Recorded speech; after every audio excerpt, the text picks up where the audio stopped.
You know, every great story has its ups and downs, but some stories, man, they're just on another level. Today, we're diving into the incredible saga of a sports team that started as an absolute punchline, suffered through decades of just brutal heartbreak, and then finally climbed to the very top of the mountain. This is the 50-year story of the Washington Capitals. 0.131. Just look at that number. That's where this whole thing begins. And no, that's not a batting average or some weird stock price. That is the single worst winning percentage for a full season in the entire history of the National Hockey League. I mean, we're talking rock bottom. This is the basement the Capitals had to climb out of. And if that winning percentage didn't quite paint the picture for you, how about this quote from the team's very first head coach, Jim Anderson? "Wow, that is raw. This wasn't just losing. This was a soul-crushing, historically awful level of failure that literally defined the team's birth." So let's rewind all the way back to the beginning. The year is 1974. The Washington Capitals enter the league, not with a bang, but with a historically loud thud. Seriously, this wasn't just a bad expansion team. This was the blueprint for how not to start a franchise. I mean, the reality of that first season was just bleak. They won only 8 times in an 80-game season. Think about that.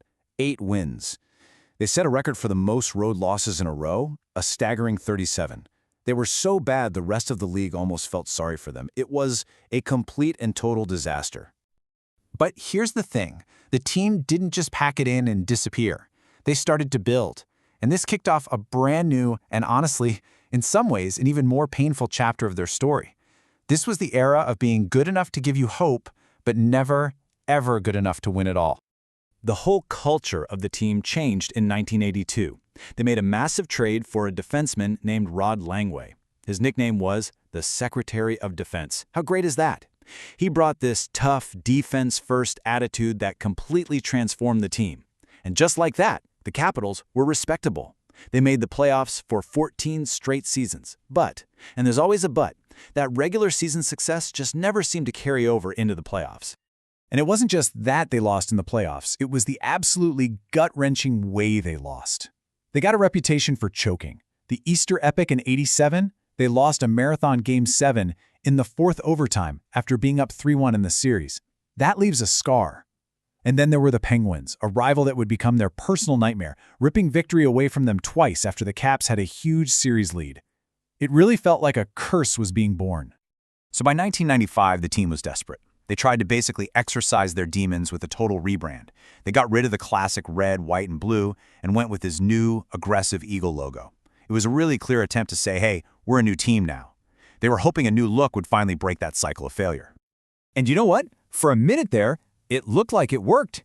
In 1998, they finally broke through, making their first ever Stanley Cup final. The city was absolutely electric. But that dream, it turned into a nightmare fast. They were completely outclassed by the Detroit Red Wings and got swept in 4 straight games. Another promising run that just hit a brick wall. Okay, so after that brief taste of the final, the team kind of slid back into mediocrity. So management made a huge, risky decision. They decided to tear it all down. They were going to sacrifice the present for a shot at a truly glorious future, built around one very special player. They went into a full-on rebuild. That meant trading away big-name stars like Jaromir Jagr and Peter Bondra for draft picks and young guys. The goal was simple, even if it was painful for the fans. Be bad enough to get the #1 pick in the 2004 draft, which everyone knew was basically a generational lottery ticket. And they got him. With that first overall pick, they selected Alexander Ovechkin, a dynamic, charismatic, goal-scoring machine from Russia. This guy wasn't just a hockey player. He was a personality, an absolute force of nature who was going to single-handedly re-energize the entire franchise and the city.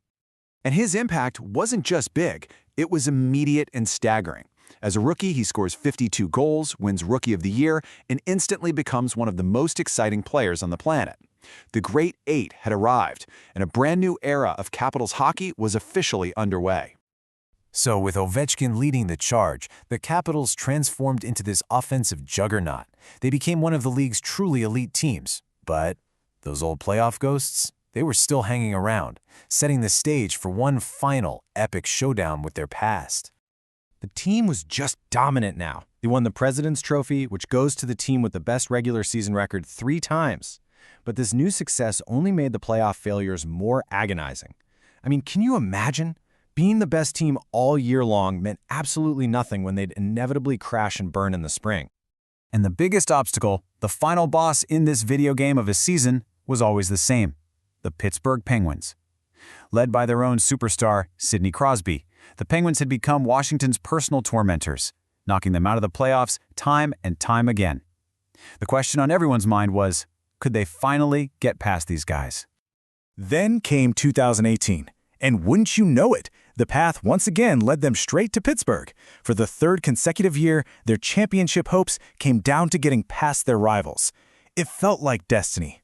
It felt like all those years of failure, all the blown leads. It was all leading to this one series. And then it happened. Overtime, Game 6.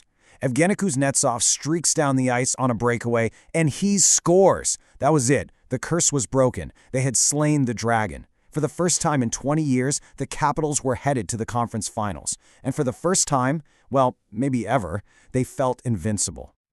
After that, the momentum was just unstoppable. They battled through a brutal 7-game series against Tampa Bay, and then in the Stanley Cup final, they faced the ultimate Cinderella story, the first-year expansion team, the Vegas Golden Knights. But this time, the Capitals would not be denied. They won the series in 5 games. And this is the image that 44 years of pain and patience and heartbreak all led to. Alexander Ovechkin, the guy who saved the franchise, finally lifting the Stanley Cup. It was a moment of just pure, unfiltered joy and release for the team, for the city, and for generations of fans who had waited their entire lives to see it.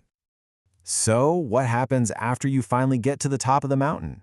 After decades of being defined by failure, the Capitals could finally forge a new identity, one that was built on a championship foundation.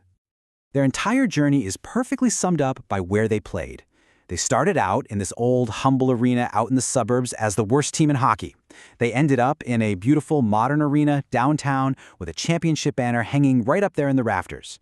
It's the perfect physical symbol of their long, long climb from total obscurity to glory. And with the team's ultimate goal finally in the books, the narrative shifted.